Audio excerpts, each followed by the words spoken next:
Os ubico donde estamos. Desde la introducción hasta el bloque 12, estamos viendo historia de las denominaciones y ya hemos visto bastante. De hecho, si recordáis, dedicamos muchísimo tiempo a las dos primeras porque era la base histórica de lo que después iba a ser el cristianismo.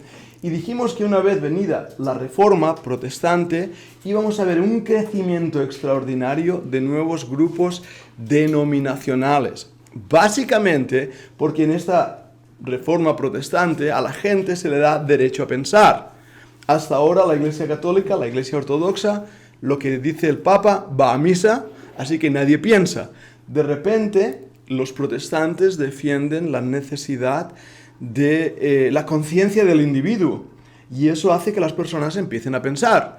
Y por supuesto, eso es bueno, pero también es malo. ¿Por qué? Se levantan profesores, o se levantan opiniones, o se levantan grupos, y viene al final toda esa gran difusión y división de diferentes grupos históricos. Y como hemos visto en la Reforma protestante, no solo va a ser Lutero o Calvino, van a haber otros grupos en diferentes posturas. Estuvimos viendo la Iglesia luterana, hablamos de Lutero, de quién era, de lo que hizo, de su influencia, y empezamos también a hablar de la Iglesia presbiteriana. Y estoy mirando esto porque este de aquí, que pone Iglesia Anglicana, debería ir ahí, pero bueno, ahora miraremos qué es lo que ha pasado. Vale, es un pequeño resumen de lo que hemos estado viendo, toda la dispersión de las diferentes posturas del protestantismo en Europa, como el mapa incluso de Europa va a cambiar en las diferentes posturas teológicas, diferentes luchas incluso de reinos y de reyes que van a dar lugar a nuevos estados, incluso, y habrá guerras, las guerras protestantes. Por supuesto, nosotros en España estamos tranquilos del protestantismo, ¿verdad? Bueno, vimos cómo la Inquisición persiguió, aniquiló, de hecho, con las mazmorras de la Inquisición a tantos creyentes, y estuvimos hablando también de esto. Aún así, debemos decir que los grupos protestantes no estaban unidos en perfecto estado o perfección, sino que entre ellos habían diferentes posturas. Ahora, si os dais cuenta, tenemos también minoritarios, grupos minoritarios. Está en inglés, pero hay, aparte de los grandes grupos, hay puntitos por ahí de grupos minoritarios.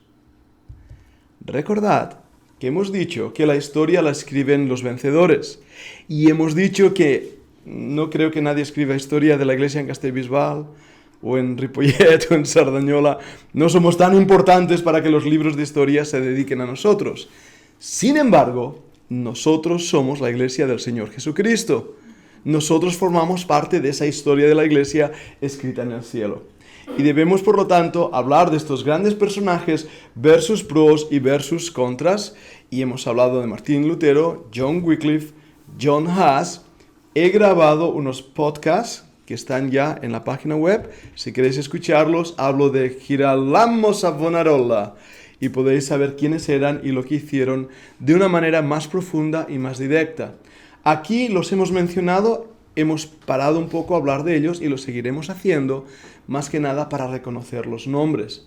Hablamos de esta dieta de Speyer, se escribe de diferentes maneras, donde apareció Carlos V, no quiero equivocarme, primero de España, Carlos I de España, ¿verdad? Y hablamos de esto, la herencia de Lutero, lo que él hizo, un hombre realmente tremendo cuando clavó ahí sus tesis en la catedral de Gutenberg, y todo lo que hizo, además con la influencia de otros, como Zwinglio, con ese énfasis teológico, las disputas en Zurich, entre los anabautistas, que hablaremos de ellos, el coloquio de Marburg en 1529, datos históricos que nos ayudan a pintar, a confeccionar el panorama histórico de este movimiento. Eso es lo que hemos estado viendo. En menos de 5 minutos he hecho un viaje en las últimas clases. Ahora nos ubicamos aquí, después de haber visto la iglesia luterana y su periferia, sigamos estudiando la Reforma protestante. Y para ello vamos a tener que hablar de la creación de una denominación importante, la Iglesia Presbiteriana. Más tarde hablaremos de la Iglesia Anglicana. Ajá, ahora sí que está bien. Uy, eso estaba equivocado. Quiero dedicarme a los anabaptistas, que los diferencio de los bautistas de aquí arriba. Hablaremos de los metodistas, de las iglesias congregacionalistas, lo que llamamos las asambleas de hermanos, y las iglesias de Cristo y la iglesia pentecostal. Como veis, estos son los grandes bloques denominacionales. ¿Qué quiere decir? Que hay otros grupitos aquí, cristianos, que no están mencionados. Las iglesias bíblicas, por ejemplo, no están mencionadas aquí.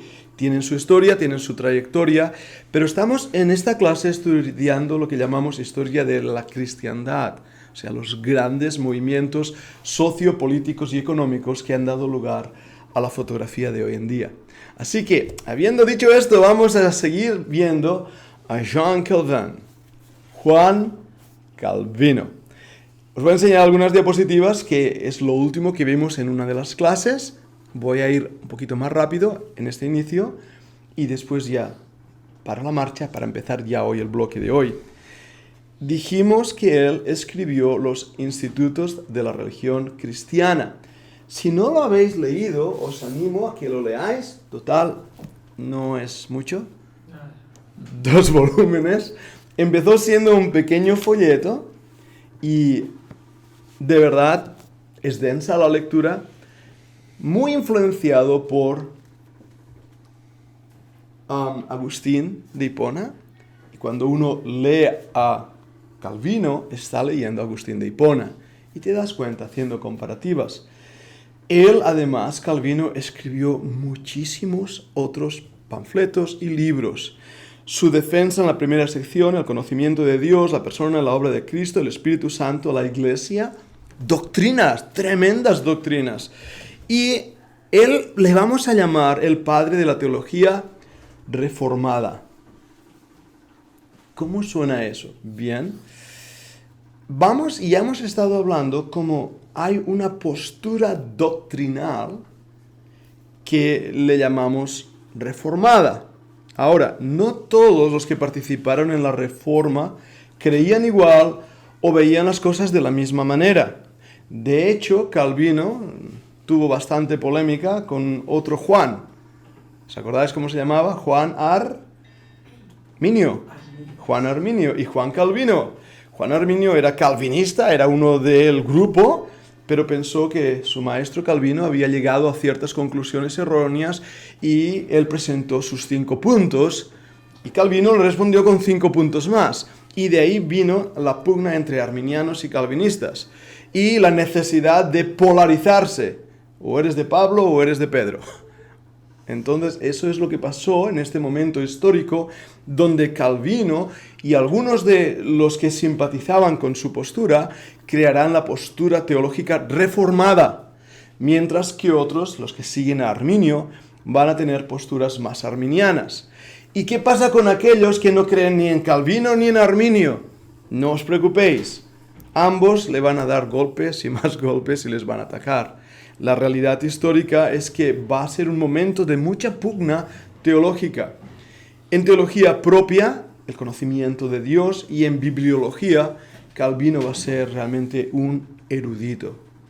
Y dijimos aquí que aparte de estas 5 posturas de Calvino, lo que llamamos el tulip, para recordar, tulip es una flor, un tulipán de 5 hojas, y para recordar hacen ese juego de palabras, tulip. Pero aparte de él y de Arminio, con sus 5 puntos, hay un grupo de creyentes que van a tomar otras direcciones. Bueno, en la antropología, la martología, la soteriología, los que habéis hecho curso de teología sistemática, todo esto os sonará. Son los diferentes cajones donde ponemos las doctrinas según los temas. Antropología, la doctrina del hombre; la martología, doctrina del pecado; soteriología, la doctrina de la salvación. Esto para Calvino era importante. Pero también para todos los reformadores, las gracias o sola gracia, sola escritura, sola fides, solo Cristo, solo Deo gloria, era vital.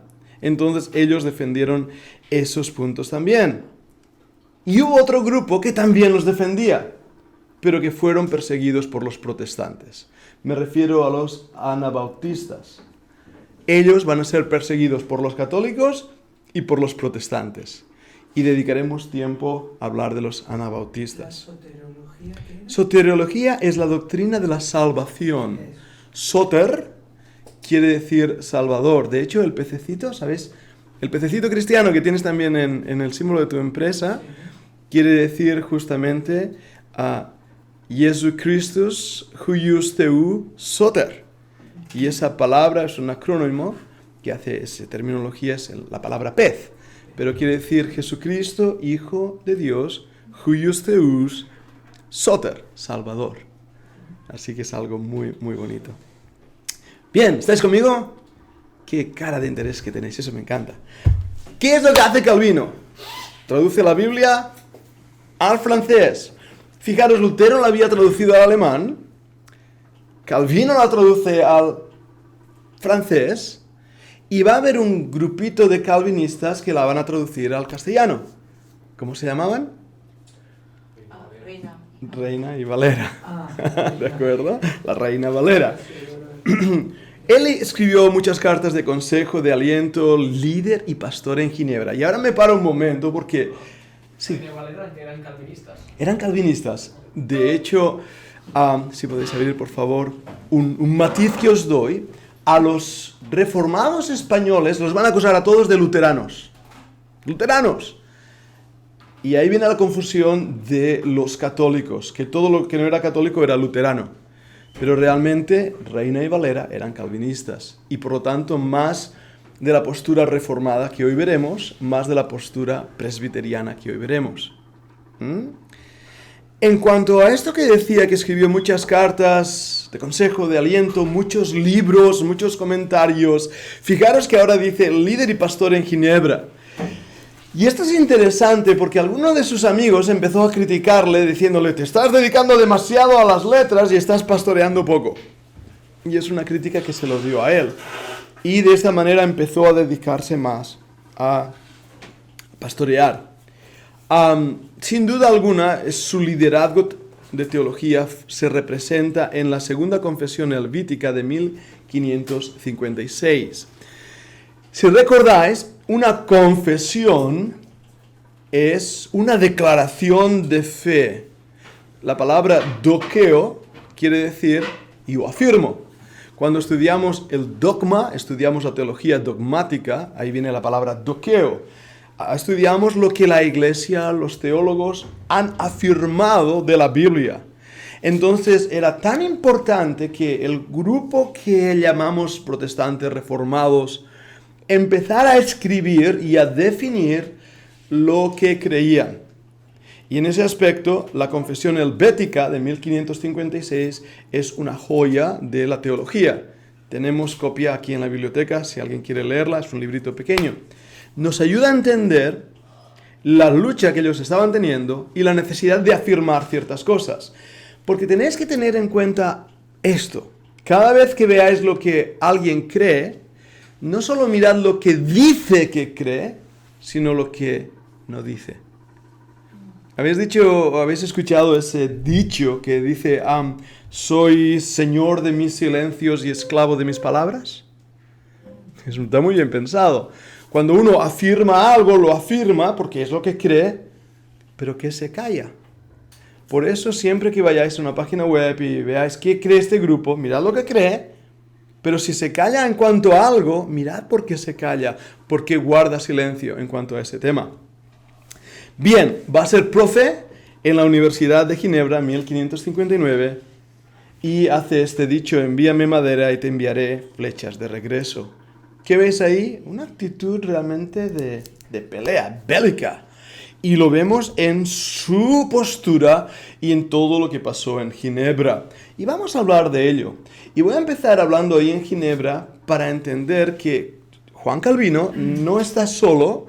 Hay otro grupo de personas a su alrededor los pre-reformadores, Lutero, antes que él, y también otros en el mismo momento que él o alrededor, como William Farel. Ahora os lo enseñaré, Calvino vive su ministerio en Ginebra como predicador en la iglesia de San Pedro. Él ha sido muy influenciado por William Farel. William Farel le ha estado diciendo, hey, te estás dedicando mucho a escribir, pero poco al pastorado. Calvino escucha. Y empieza Calvino a recibir la influencia de 8 personajes que están ahí representados. No sé quién hizo esto, es una talla, ¿sabéis lo que es una talla? Primero se hace en madera y después se imprime en papel.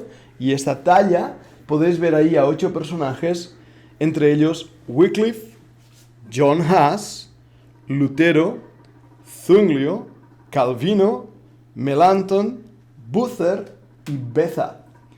Estos 8 personajes son los líderes de la Reforma. En diferentes posiciones, algunos van incluso a morir mártires, pero van a ser los que van a aportar al momento histórico la defensa de esas 5 solas. Solo Cristo salva, solo la Escritura como única autoridad de fe y de práctica, no lo que dice el Papa, no lo que dicen los obispos. No solamente eso, solo fe, somos salvados por la fe sin obras. Y no solamente eso, solo Deo gloria.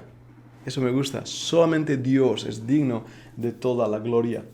Estos personajes están representados en este monumento tremendo ahí, y el primero en mencionarse es William Farel, que es este señor que estáis ahí viendo. Son fotografías, como el otro día hablábamos, sacados de pinturas clásicas o de monumentos. Un monumento aquí también en Ginebra dedicado a William Farel, el gran reformador que fue de gran influencia para Calvino. Él defendió con corazón, totalmente con todo su corazón, que la salvación era por gracia. Él fue más predicador que teólogo, pero estaba forjando la mentalidad de muchos más. Y su influencia va a repercutir en Calvino, que al irse a Estrasburgo, 1538-1541, va a establecer grandes principios en esta iglesia.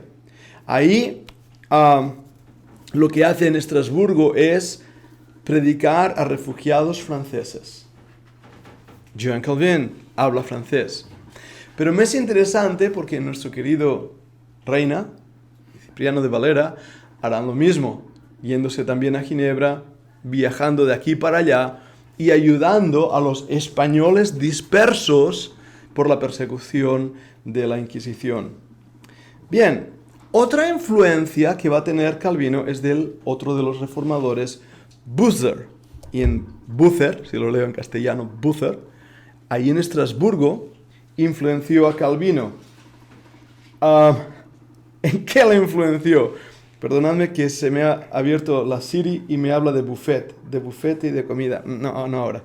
Pero Bucer, ¿en qué influenció? ¿En la organización de la iglesia?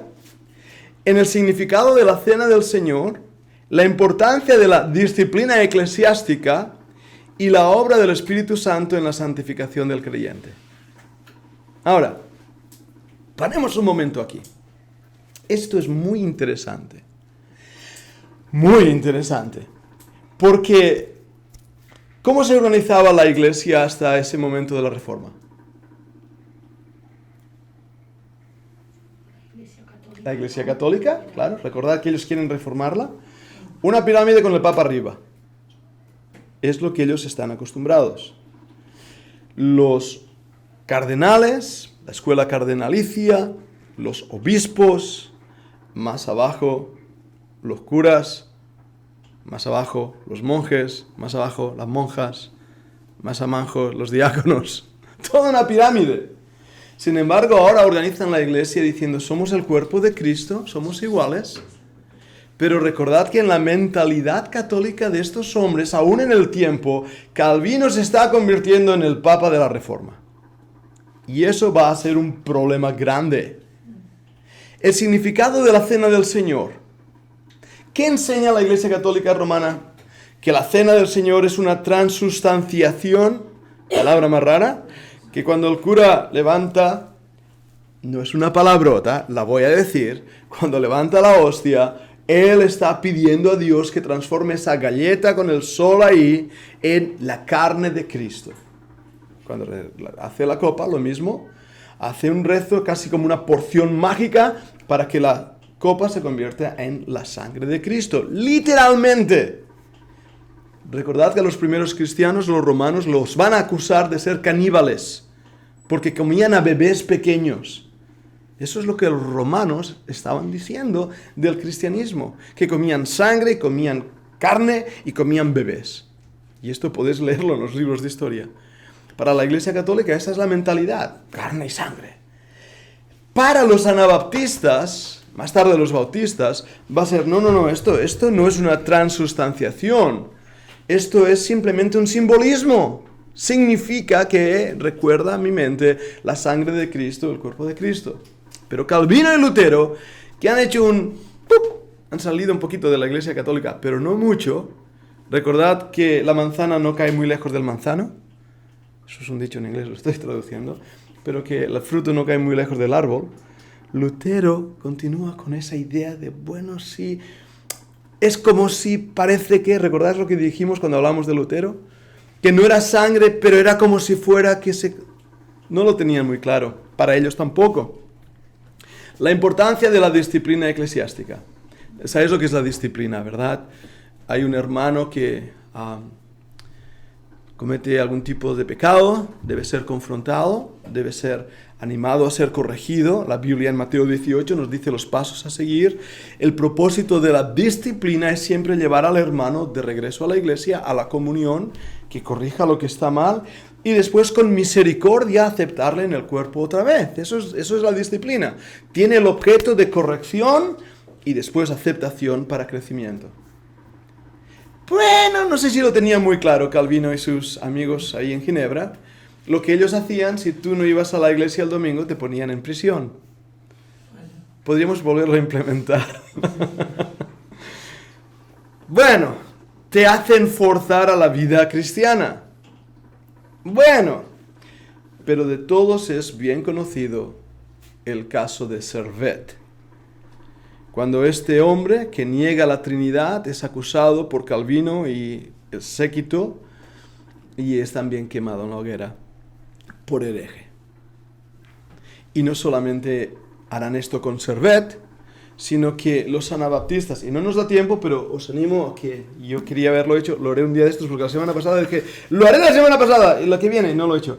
Pero en la página 1236, cuando leéis la palabra anabaptista, aparecen todas las citas de los anabaptistas mencionados en el libro de la Institución de Calvino.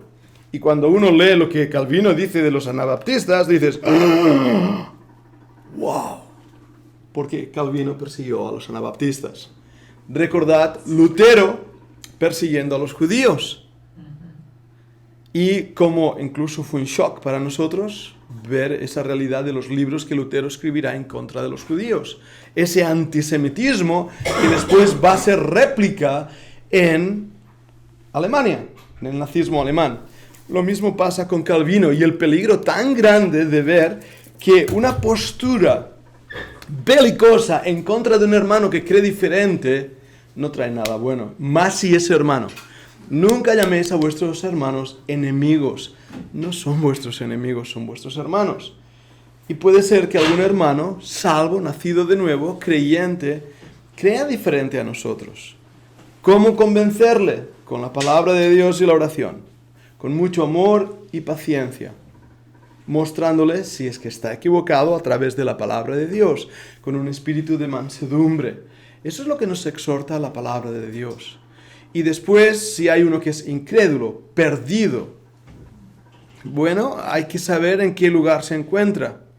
Porque la Biblia dice, no echéis las perlas a los cerdos. Si hay uno que está maldiciendo a Dios y diciendo tonterías y lo dejas, Dios guiará con él. Pero si hay un pecador perdido que lo que es tiene una confusión tremenda, entonces lo que hay que hacer es poder con misericordia mostrarle la palabra de Dios. Yo cuando testifico allí a veces con mis vecinos, sobre todo estoy pensando en un chico, no os digo el nombre porque sí, a veces veo los vídeos, pero yo oro por él y él es muy bruto y es muy mal hablado y es tremendo. Y el otro día dice, me voy a hacer misionero. Me dijo, y lo dijo medio en broma, y yo le dije, pues qué bien, voy a estar orando por ti para que primero te conviertas, aceptes al Señor Jesús como Salvador personal, y después, Dios ha oído tus palabras, capaz que te va a llamar al ministerio. Y os digo, no soy carismático, pero os lo comparto porque me ha hecho mucha gracia. Esta noche he soñado con él, y que estábamos en un retiro espiritual con él. Y digo, cuando lo vea el próximo día se lo voy a decir. Así que imaginaros, a un incrédulo, paciencia. Y eso me lleva a este punto, la obra del Espíritu Santo en la santificación del creyente. Hasta aquí, hasta la Reforma, poco se ha hablado del Espíritu Santo. Y mucho podríamos hablar ahora, no quiero hacerlo porque no es el objetivo de esta clase, pero el Espíritu Santo es el gran olvidado dentro de nuestras iglesias. Nos da a veces miedo hablar de él por los errores históricos que han habido. Pero caemos entonces en el mismo problema que había en el tiempo de la Reforma, donde no se enseñaba la justificación por gracia, la Iglesia Católica lo había olvidado, ni se enseñaba la obra del Espíritu y los dones del Espíritu en cada creyente. Por eso la Reforma va a recuperar, y más tarde con John Wesley, ya veremos, estos John Calvin, John Wesley, John Arminius, todos tenían el nombre de John, pero Wesley traerá la importancia de la obra del Espíritu Santo. Dejadme avanzar, tenemos que avanzar rápidamente. Dejadme hablar quién era este que influenció tanto a Calvino con estos puntos. Se llamaba Martin Bucer, 1491-1551. Retrato oficial, sacado no sé dónde. Y aquí veis una representación más, un dibujo más de los grandes reformadores. ¿Podéis? Yo no he apuntado ahí los nombres, todo el que está abajo en el dibujito se ve, pero ¿podéis reconocer a algunos? Si yo, por ejemplo, señalo aquí, ¿podrías decirme quién es este? Lutero. ¿Y por qué sabes que es Lutero? Es una buena foto, ¿eh? Por la boina. Por la boina, por la boina. Y seguramente este de aquí, Haas. No sé. Puede ser que sea Haas. Aunque, yo creo que más bien es Calvino. Y este Wycliffe, es este de aquí. Y luego os lo mando como deberes adivinar quiénes son quién. Pero veis como ahí lo representan. Y esto es un dibujo antiguo, hecho en esa época, de los grandes reformadores. Pero ellos se encontraron alguna vez así. Se encontraron alguna vez, fueron influenciados, aunque alguno no se encontró. Recordábamos que hablábamos el otro día de la Confesión Helvítica y de Wycliffe, yendo también a varias reuniones, y Lutero no podía venir, porque Lutero estaba encarcelado, Carlos V no lo dejó asistir. Pero sí que había una influencia. Es como hoy en día, no ha cambiado mucho la cosa. No tenían WhatsApp ni email, pero se conocían, sus libros circulaban, sus cartas circulaban. Igual que hoy en día hay una tendencia entre los pensadores de unir ideas, y eso es algo muy bueno. Continuemos con Calvino. Se casó con una viuda, Ana Baptista, y esto me asombra. Sí, porque era Ana Baptista. Creo que era una santa esta mujer. Se llamaba Idelette de Bure, si lo pronuncio bien. Escribió su comentario al libro de Romanos, y leer el comentario de Romanos y el comentario de Lutero, también de Romanos, extraordinarios. Y mira lo que decía Rosa, conoció a Melanchthon en el diálogo de 1541. Melanchthon también es una persona importantísima.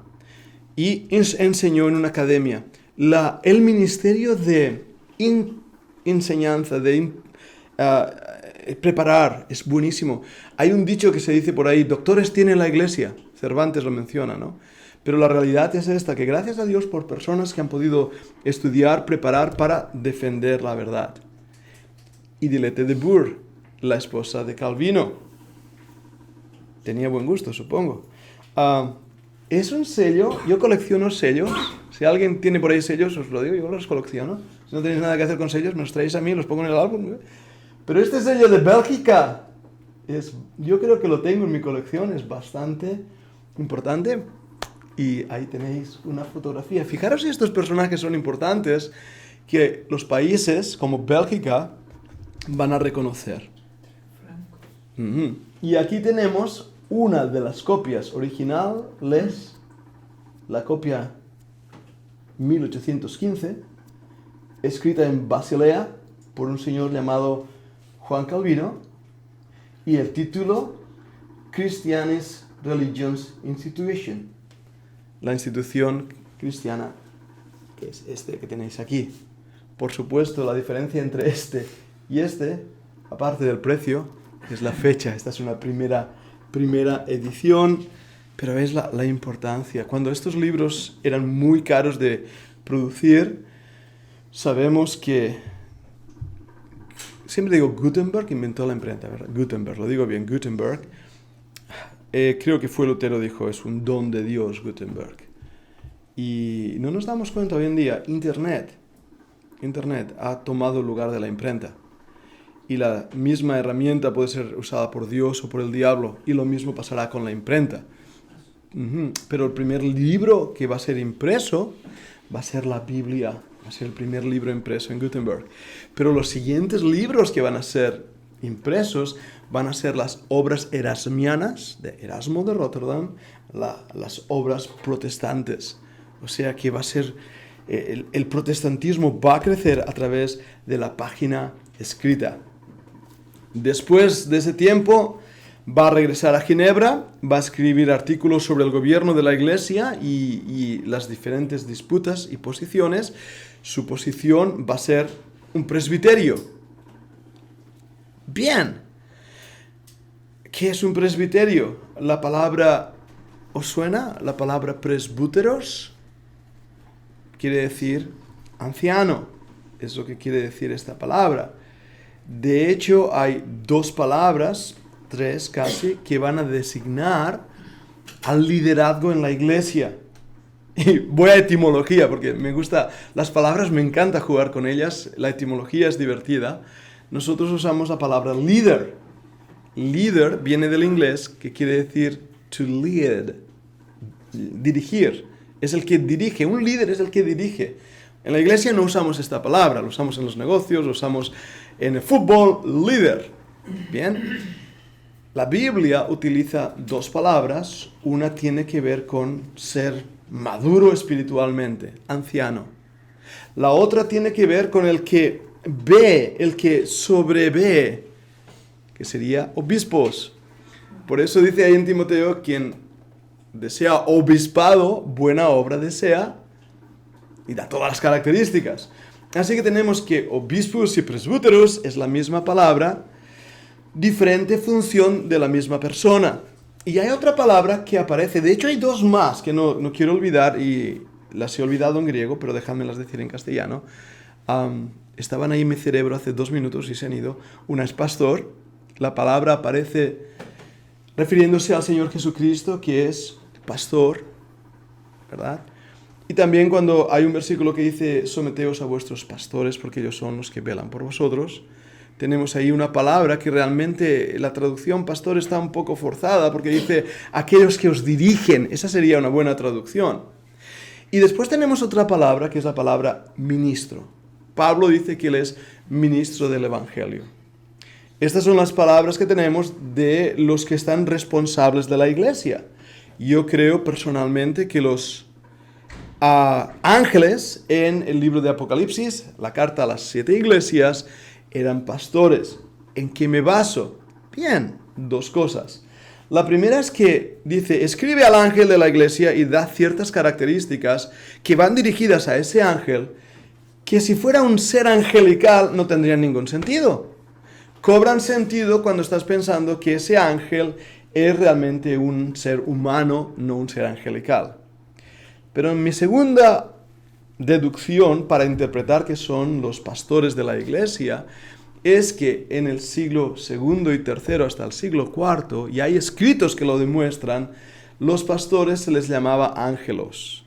Va a ser más tarde que vendrá el término de pastores con los bautistas, porque el término que se usaba era presbúteros, obispo, así que podéis llamarme obispo Pera, si queréis, o presbútero, Pero pastor no era un término muy conocido, era más conocido vulgarmente en los escritos normales la palabra ángelo, mensajero. Ahora, habiendo dicho esto, y aquí ya sería para irme en otra divergente, ¿pero qué hace Calvino? Bueno, vamos a ver cómo aplicamos esto ahora a la iglesia. Yo personalmente creo que en una iglesia tiene que haber ancianos, no me importa que esté en plural, aunque haya un pastor que esté en el grupo, porque es un don a la iglesia, tiene que haber diáconos, y que cada iglesia es independiente, autofinanciada, autogobernada. Cada iglesia forma una familia, y todas las iglesias del Señor Jesucristo en todas partes sería la iglesia universal. Pero para Calvino hay un triángulo. Hay un papa, hay unos cardenales, hay unos obispos, hay todas esas cosas. ¿Y qué es lo que hace él? Lo replica. Y de alguna manera, aunque no sea oficial, este líder del protestantismo reformado en Europa y más allá se va a convertir en el papa de los reformados. Lo que dice Calvino va a misa y nadie se atreve a contradecirlo. Y entonces lo que hace es estipular un presbiterio. ¿Qué es un presbiterio? Es un grupo de pastores, líderes, presbíteros, personas maduras, que ellas gobiernan sobre un grupo de iglesias. Eso básicamente va a ser el presbiterio.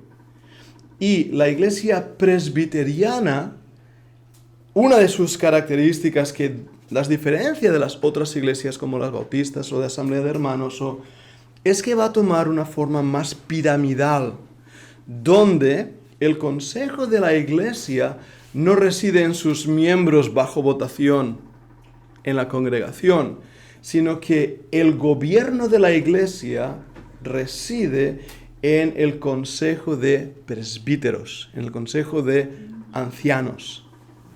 Entonces, eso en cuanto al gobierno de iglesia. Pero hay algo más. Hemos hablado de Calvino, hemos hablado de estos reformados, y lo que ellos van a abrazar también es la doctrina estipulada por la confesión de Helvecia, la confesión de Calvino. Por eso decimos que las iglesias presbiterianas son gobernadas por un consejo de ancianos, tienen una doctrina de los 5 puntos tulip, la mayoría de Juan Calvino, y tienen algunas cosas un poco peculiares, como la doctrina del bautismo, que difiere de nosotros. ¿Y qué es lo que ellos creen? Ellos creen que, suena muy feo, os lo digo, suena feo, creen en pedobautismo. Os he dicho que suena feo, pero la palabra de ahí viene, por ejemplo, pediatra, quiere decir bebé o infante. Entonces quiere decir que ellos bautizan, no, iba a decir a los pedos, bautizan a los pequeños, a los niños. Y esto es una de las características que ellos tienen. ¿Por qué lo hacen? Recordad aquel versículo que dice: cree en el Señor Jesucristo y serás salvo tú y tu casa. ¿A quién se lo dijeron? Al carcelero de Filipos. Entonces ellos creen que a eso es un pacto. Que si yo creo, Dios hace un pacto conmigo, que el resto de mi casa va a ser salvo. Recordad que ellos vienen también de la postura católica del bautismo, que creen que el bautismo salva.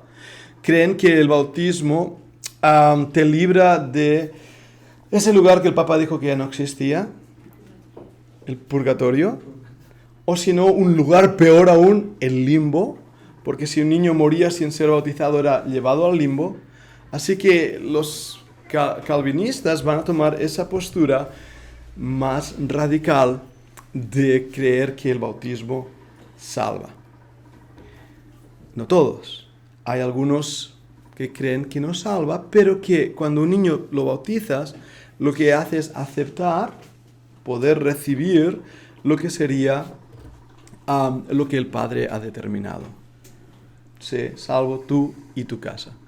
Así que esa es una de las características de la iglesia presbiteriana.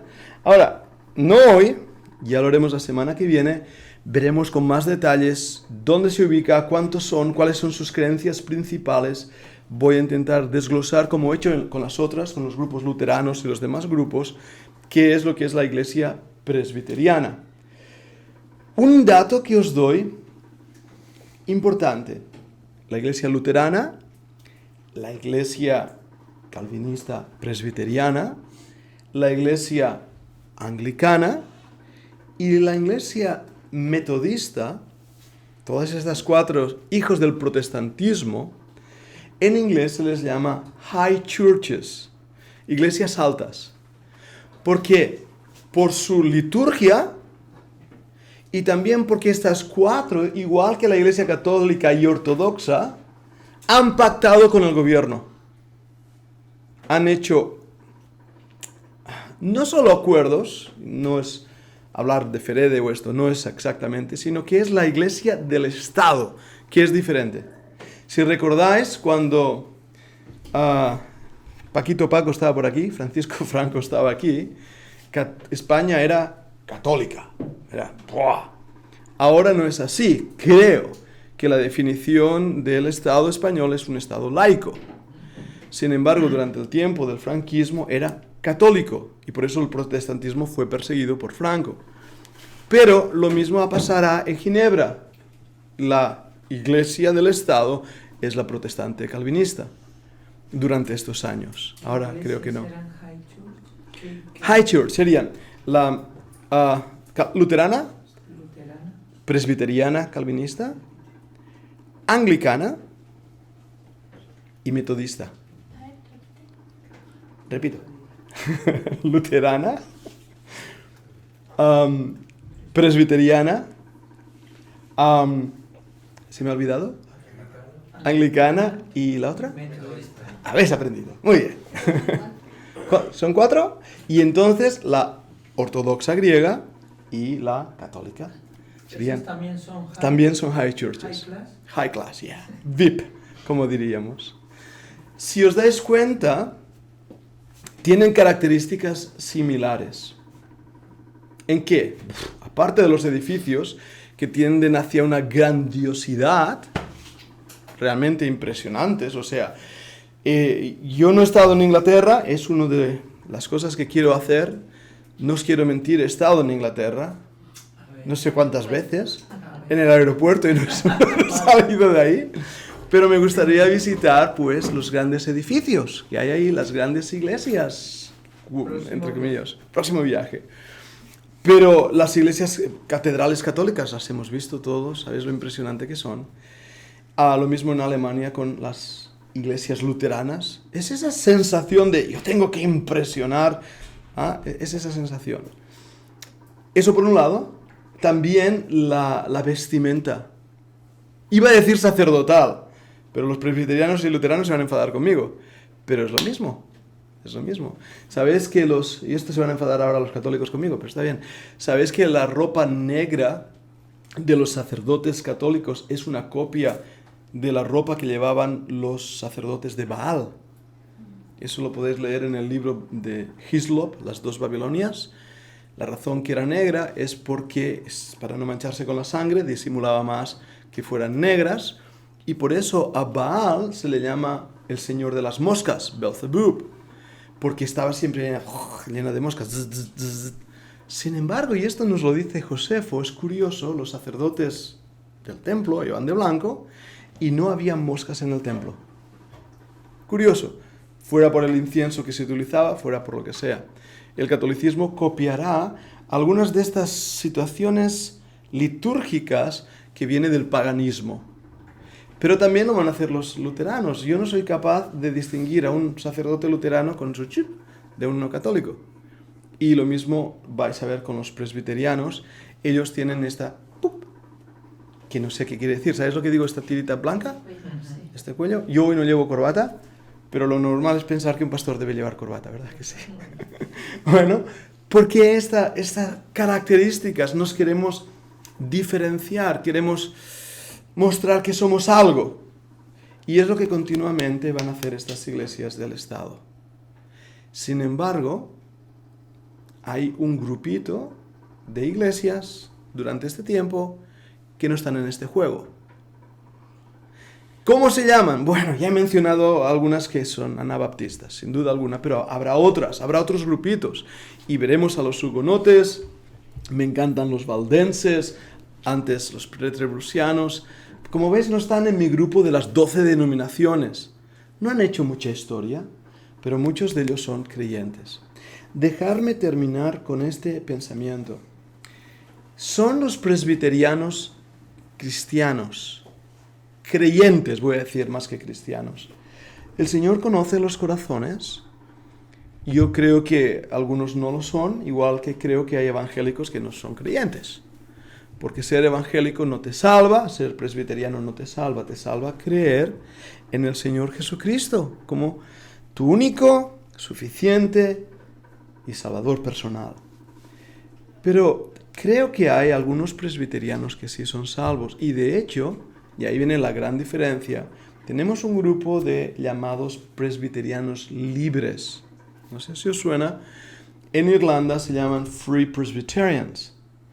Tenemos hermanos en Inglaterra muy queridos que pertenecen a la iglesia presbiteriana, calvinista. Nada que ver con la iglesia presbiteriana liberal. Porque eso sí que Dios sabe quién es salvo ahí y quién no. Pero la iglesia presbiteriana libre, la única diferencia que tendría con las iglesias bíblicas o de asamblea de hermanos, será que ellos están bajo un presbiterio, con diferentes ancianos visitando o viajando o trabajando en sus diferentes iglesias, que ellos bautizarían a los niños y que ellos creen en las 5 tulip doctrinas básicas del calvinismo. Y eso también tenemos que diferenciarlo. ¿Bien? Preguntas. Tenemos unos minutos y si no voy a avanzar con alguna cosa más. Sí. Sí, yo tengo 2 rápidamente. ¿Es posible que hoy en día no sea tan importante la denominación como en aquella época, que sí que era importante decir yo soy de tal? Bueno, lo que has comentado antes de yo soy de Apolos y tal, que para nosotros quizás sea más importante que seamos de Cristo más que de Apolos o algo. Y en aquella época me da la impresión que sí, yo pienso como Calvino, como Lutero o algo que era de lo más importante. Sí, muy buena pregunta, Víctor. En ese momento histórico, todo está a flor de piel, todo está con miedo a traiciones, miedo a persecuciones. Las posiciones son, como hemos visto, muy belicosas. O sea, Calvino es una persona bélica, los radicales son bélicos, tienen una actitud, es la sensación del tiempo, de la época que estamos viviendo. Entonces, la gente en esas situaciones se radicaliza. Si son Calvino, son calvinistísimos, aún más que antes. Soy más calvinista que Calvino, por así decirlo. Si soy de Arminio, soy más arminiano que Arminio. Todo se polariza. Entonces, en esos años es la característica. En la historia de la iglesia hay un momento en la iglesia que yo doy gracias a Dios que pude vivir, que es lo que llamamos el nacimiento del movimiento fundamentalista bíblico. Y tengo que poner bíblico porque hay muchos tipos de fundamentalismo.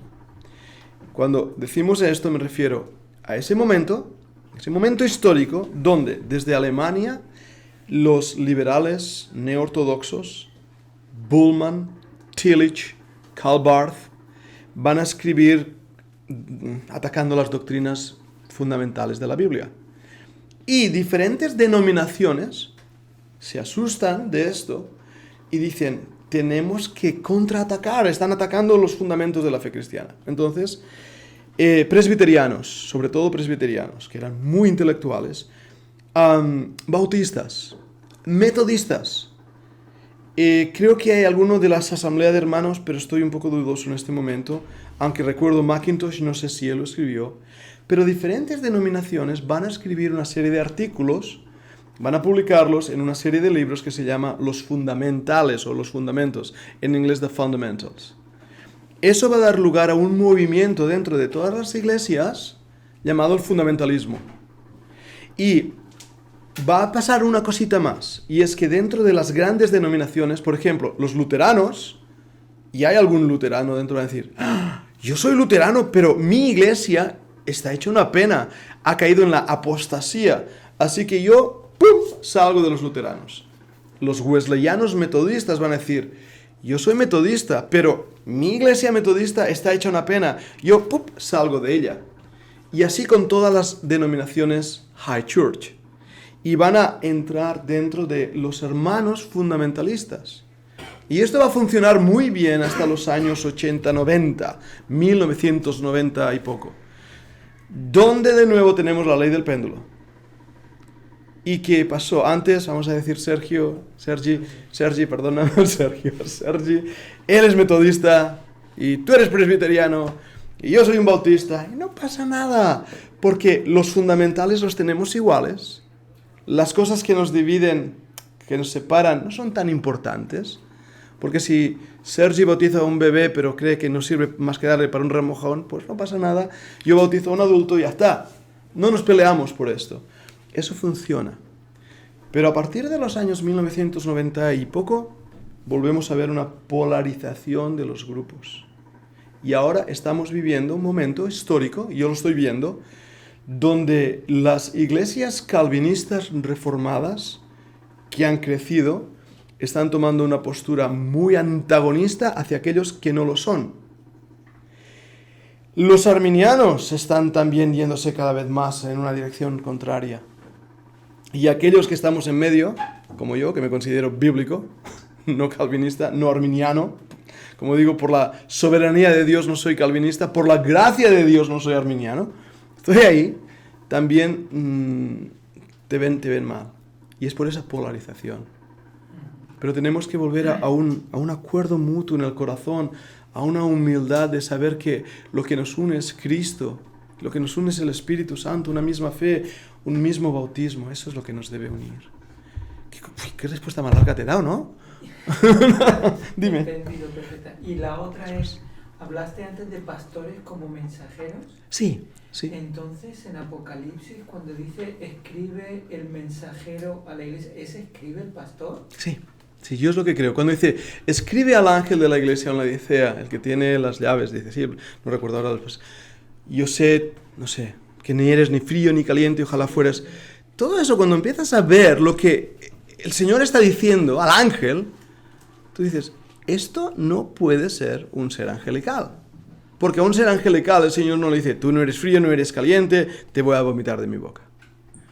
Entonces, yo creo, personalmente, que esos ángeles son pastores. Y luego, ¿cómo lo apoyo? ¿Cómo defiendo esta postura? Aparte del contexto bíblico, es por el contexto histórico donde a los pastores se le van a llamar mensajeros. Ahora, y dejadme ser muy sincero con vosotros, esto yo creo que es la correcta interpretación de este pasaje, pero para hablar de cómo debe funcionar una iglesia, hay otros pasajes.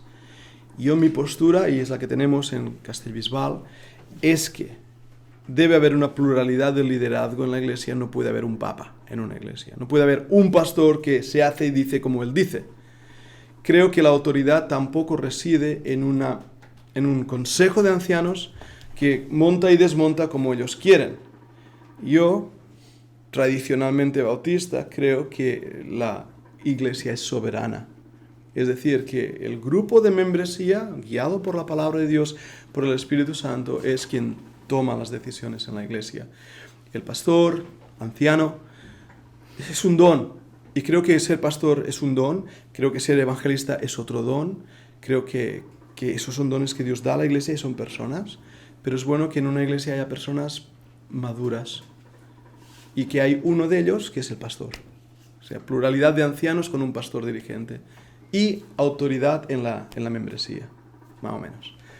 Esa es mi postura, pero otros tienen otra postura, no pasa nada. No, de verdad, no me voy a pelear por esto.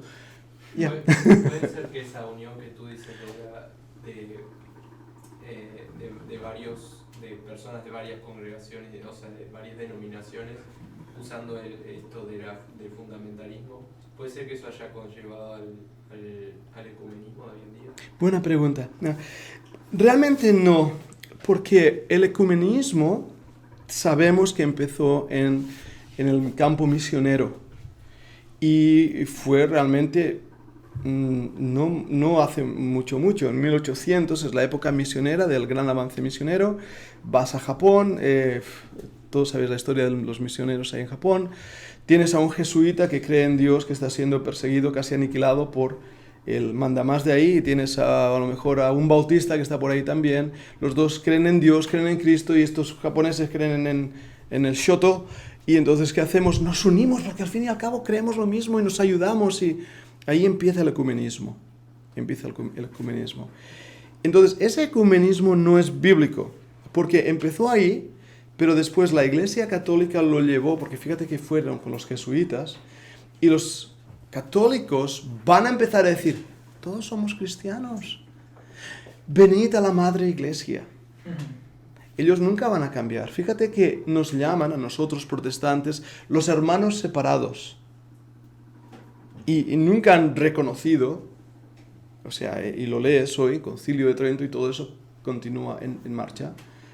Ahí en Francia hay un lugar, Tetzel, creo que se pronuncia así, donde se reúnen de diferentes grupos, de diferentes denominaciones católicas, luteranas, ortodoxas, todos para orar a Dios. Entonces, ese es el tipo de ecumenismo que a Dios no le agrada. ¿Por qué? ¿Cómo puedo saber esto? Porque lo que nos une es Cristo. Juan 17. Por lo tanto, yo no puedo estar unido a alguien que no confiese que Jesucristo es el Señor y que Dios le levantó de los muertos. Yo no puedo aceptar a alguien y decirle a bienvenido a alguien que niegue esto. Por eso los testigos de Jehová yo no puedo aceptarles. Les amo como personas, no voy a atacarles, pero están equivocados porque no confiesan que Jesucristo es el Señor. Yo no puedo creer con alguien que cree que Cristo y María, los dos son corredentores, y puedes creer en María e irte al cielo, porque está quitando a Cristo la gloria. Por lo tanto, la Biblia me dice, sepárate de todo aquello que contiene error. No trabajéis con las obras infructuosas de las tinieblas, antes bien redarguirlas. Ese ecumenismo es malo. La palabra eucumene quiere decir mundo. Es una de las palabras para mundo, pero quiere decir el mundo organizado. Ahora sí que hay una unión, que Juan 17, Cristo oró para que nos unamos con los que tenemos que unirnos. Y yo sé, todos tenemos larga historia dentro de las iglesias, ¿verdad? Pero yo creo que nosotros como pastores tenemos que dejar a un lado muchas de nuestras rencillas, diferencias, enfados con otros hermanos que a lo mejor no son bien como yo, pero yo debo amarles porque son mis hermanos. Y ese es un ecumenismo correcto. No sé si te ayudo o te desayudo. Sí. Claro. Bien, Sergi, tens una pregunta. La cara que tenías ho sabia. Digue'm. Una fase rápida. Presbiterianismo es lo mismo que calvinismo, ¿no? Bueno, sí y no. Sí y no, te explico. El término presbiterianismo va a ser tomado como la forma de gobernar una iglesia. Lo que pasa que la forma de gobernar una iglesia va a venir de Calvino y todas sus demás doctrinas van a unirse, ¿ves? La postura de gobierno va a unirse a la postura teológica. Por eso decimos que todas las iglesias presbiterianas son calvinistas. Una iglesia presbiteriana arminiana no va a ir bien. Por esas dos se une la forma de gobernar y la teología. Y respecto a lo de las formas triangulares, ¿no? De un mando arriba. No entiendo, nunca he estado en una iglesia luterana, no sé cómo funciona exactamente. Entiendo que si son protestantes, como que su teología no dependerá tanto del papa o de la base de arriba del todo, pero no sé, como a nivel de organización, a nivel de gestión, ¿no podría ser positivo tener una persona como encargada? O sea, que no mande en el ámbito teológico en lo que predicas en tu iglesia, pero sí a la hora de hacer, no sé, eventos o cosas similares. Vale, muy bien. Entendéis todos la pregunta, ¿no? Hay una parte positiva y una de peligro. La parte positiva es que cuando tenemos una organización, las cosas tienden a funcionar mejor, porque están organizadas. Entonces, una organización, por ejemplo, con lo que llamamos comunión de iglesias, nos ayuda a lo mejor a organizar campamentos, un grupo de iglesias, a organizar una predicación, por lo tanto una organización nos ayuda mucho. Y quieras o no, cuando hay una organización siempre hay alguien que destaca más. por personalidad, por conocimiento, por carisma, por lo que sea. Entonces, eso no digo que sea malo, y tú ves, en el caso de la Biblia, ves que Jacobo era el principal en Israel, en Jerusalén. Entonces ves que el Señor, y lo creo que es así, tenemos que verlo así, que Dios levanta a ciertos hombres, Guillaume Farel, Calvino, Lutero. ¿Por qué no levantó, yo qué sé, al hermano James en Francia y levantó a Calvino? Pues Dios lo sabe. Esa es la parte positiva. La parte negativa, y este es el peligro que tenemos que ver, es cuando esa pirámide, lo que dice el de arriba, es imperativo para todos los demás, sí o no.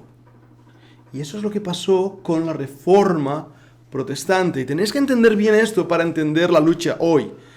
La Reforma fue un intento de reformar lo que ya existía, la Iglesia Católica. Nunca quisieron salir de la Iglesia Católica, sino reformarla. Se llevaron consigo a Agustín de Hipona, se llevaron consigo mucha de la liturgia, se llevaron consigo la mentalidad católica de todo lo que nosotros decimos. A diferencia de ellos, tenemos los grupos disidentes. Los grupos disidentes, y específicamente, porque esa historia los anabaptistas, que no comulgamos con todo lo que ellos dijeron, pero ellos pugnaron por algo muy importante. Y es esto, la libre conciencia de cada individuo. Es una ventaja y una desventaja. ¿Por qué? La libre conciencia de cada individuo implica que yo tengo derecho a pensar, y es un derecho, como yo quiero. Que nadie tiene que poner sobre mí lo que debo creer o cómo debo creer, sino que yo mismo, mi única autoridad es las Sagradas Escrituras. Las iglesias reformadas actuales están basadas en la Declaración de Londres de Spurgeon. Y hoy en día, si tú te declaras reformado, ¿cómo? Vas a tener que abrazar esa Declaración de Londres. Es lo que dicen. ¿Es mala? No, no es mala. Yo estaría de acuerdo con mucho lo que dice. Pero eso traiciona mi libertad como individuo. ¿Me entendéis lo que estoy diciendo? De pensar delante de la palabra de Dios y llegar a las conclusiones. Y espero en el Señor que mis conclusiones sean correctas bíblicamente. ¿Cuál es el peligro? Que en esa libertad del individuo uno puede decir la mamacharrapa, la tontería más grande que pueda existir y tener a sus seguidores. Y es lo que la historia ha pasado. Y Sí. hoy en día la iglesia luterana, que tiene al arzobispo de no sé dónde, Sí, funciona de esta forma, que el arzobispo dice... sí, es totalmente Sí. Y por eso la iglesia reformada funciona no con la Biblia y ya está, y solamente la Biblia, sino la Biblia y la Confesión de Londres. Y no es mala en sí mismo, pero si tú quieres ser reformado, tú tienes que admitir, aceptar la declaración de la Confesión de Londres, de Spurgeon. Ahora, eso produjo históricamente una lucha, una pugna entre los spurgeonistas y otros que no lo eran. Y eso ya es otro tema para hablar. ¿Pero te ayuda esto, Sergi? Sí. Uh-huh. Por eso es tan difícil la historia y tan complicada. Y luego uno lee aquí, según la postura, ¿verdad? Defiende aquello y defiende lo otro.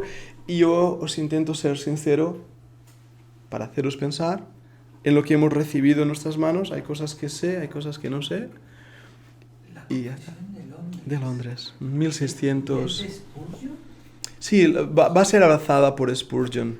Spurgeon no es del 1600. Y ahora es que no recuerdo. De hecho, hoy estaba leyendo un artículo. ¿No es la misma que de Westminster? No. Va a ser sacada de ahí, de Helvética, Confesión de Westminster, y Spurgeon va a abrazar estas tendencias. Lo que pasa que Spurgeon... Que tenemos libros de Sí, Spurgeon. ¿habéis leído Spurgeon? Sí, a mis estudiantes. Sí, o sea, yo con 15 años era más spurgeonista que nadie. Yo he leído las obras de Spurgeon, casi todas las que había en castellano en esa época. Me encanta Spurgeon. No hay otro evangelio, es un libro que si no habéis leído os animo a leer.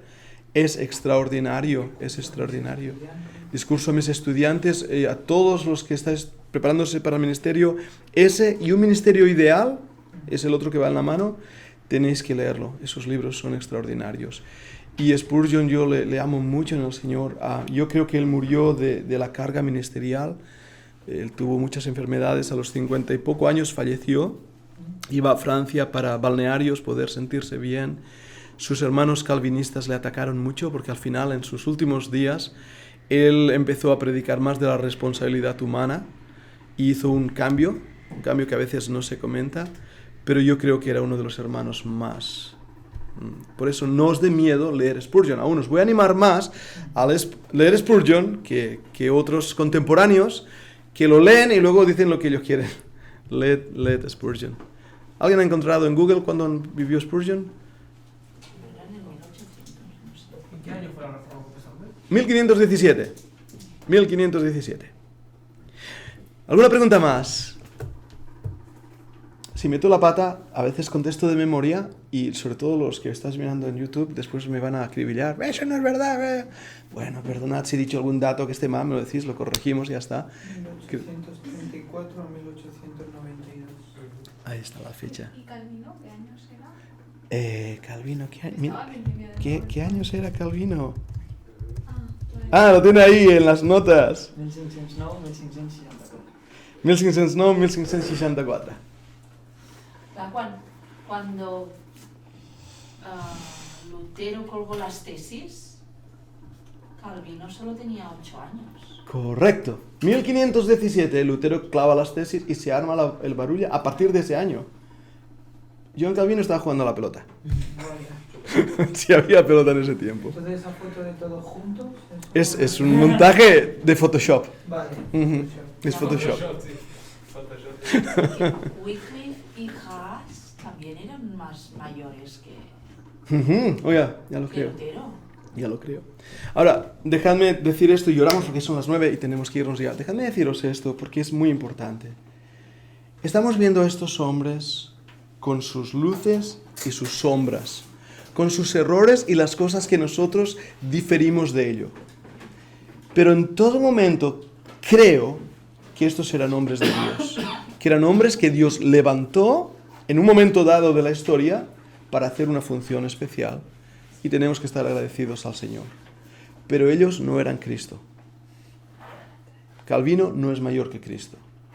Y eso también tiene que ser dicho. Que nuestro corazón, nuestro amor, sea para nuestro Señor y Maestro. Muy bien, pues vamos a terminar con una palabra de oración. Ece, por favor, ¿quieres orar tú? Vamos a orar.